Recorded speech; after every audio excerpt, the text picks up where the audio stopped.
I hope कि आप पूरा वीडियो देखेंगे तो कुछ समझ में आएगा। मुझे ना रोना नहीं आता था।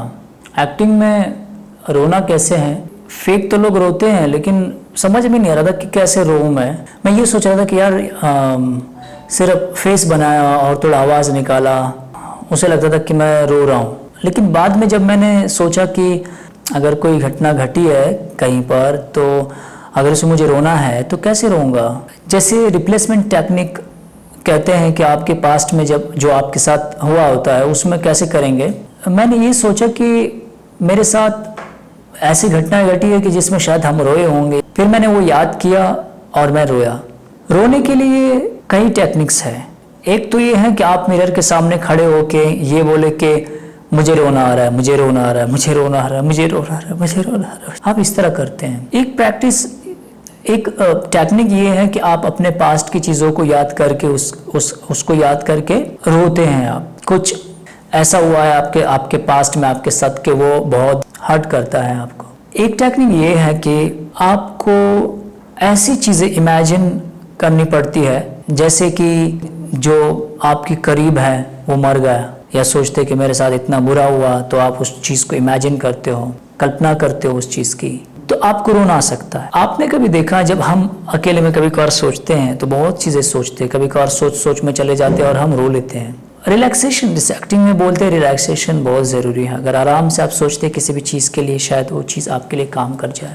ये कुछ टेक्निक्स है कि या अपने पास्ट की चीज़ों को याद करो या इमेजिन करो कुछ गलत चीज़ें। बट दिक्कत क्या होती है, हम सेट पे हैं, लोग हैं, तो दिक्कत होती है रोने में। लाइक इंसान कॉन्शियस हो जाता है, दिक्कत हो जाती है। हो सकता है अकेले में आपको प्रैक्टिस में ये दिक्कत ना आए क्योंकि वहाँ पर कोई होता नहीं है, बट लोगों के सामने दिक्कत क्यों आती है? इसकी बड़ी वजह यह है कि आपने प्रैक्टिस नहीं किया होता है। जब इंसान प्रैक्टिस ज़्यादा करता है एक चीज़ की तो वो एक फिर एक्टिंग नहीं, परफॉर्मेंस नहीं, वो एक आदत सी बन जाती है। एक सवाल ये पैदा होता है कि रोना तो एक जैसे होता नहीं है, एक जैसे तो होता नहीं है रोना। डिफरेंट टाइप्स रोते हैं हम। कभी आपने देखा है मम्मी से कोई चीज़ मांग रहा होता है बच्चा, तो वो कैसे रोता है? हाँ, मम्मी नहीं मुझे चाहिए, मुझे नहीं जाना है पापा के साथ, मुझे लाइक इस तरह का। तो ये एक रोना है। अगर ये बच्चा कोई उसको थप्पड़ लगा है, जब वो अंदर से रोता है तो वो रोना चेंज हो जाता है, वो बहुत सीरियस रोता है।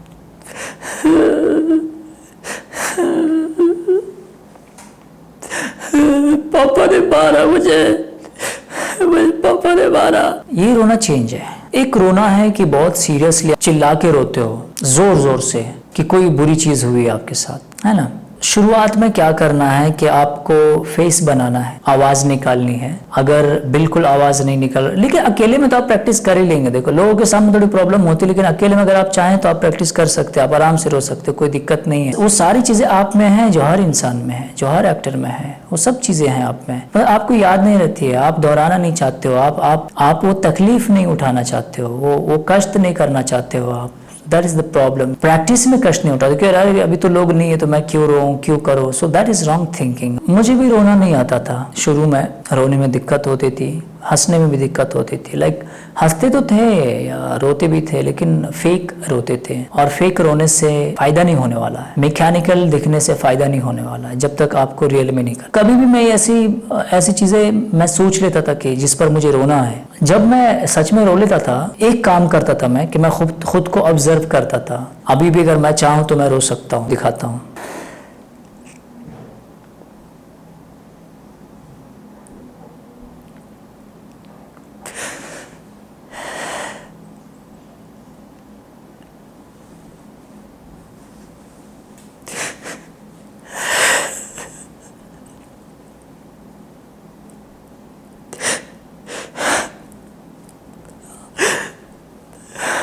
मुझे ऐसा लग ही नहीं था।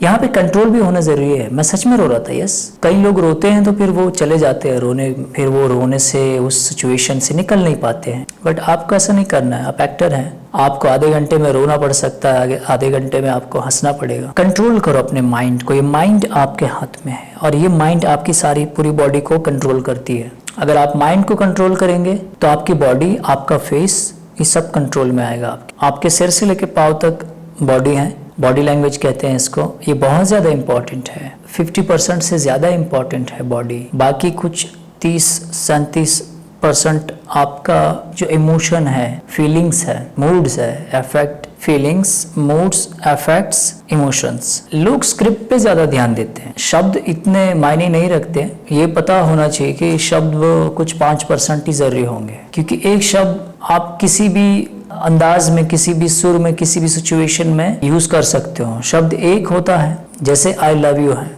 अगर आई लव यू के मैं आई हेट यू में मीनिंग दूं, मैं बोल तो रहा हूँ कि आई लव यू, बट वो आई हेट यू का ही मतलब देगा, तो बॉडी इंपॉर्टेंट हुई ना। कैसे हम किसी को अगर इस भाव में कहें कि आई love you, I love you, ये कहाँ से लग रहा है कि आई लव यू है। आई हेट यू अगर हम प्यार से कहें, बॉडी को चेंज करें अपने फीलिंग्स को, तो वो आई हेट यू भी आई लव यू का मीनिंग दे देगा।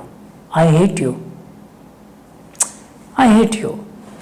तो I love you, I hate you या कोई भी शब्द हो, चाहे आपका नाम है, शब्द मायने नहीं रखते। आपको बॉडी लैंग्वेज पे, फीलिंग्स, इमोशंस पे काम करना होगा।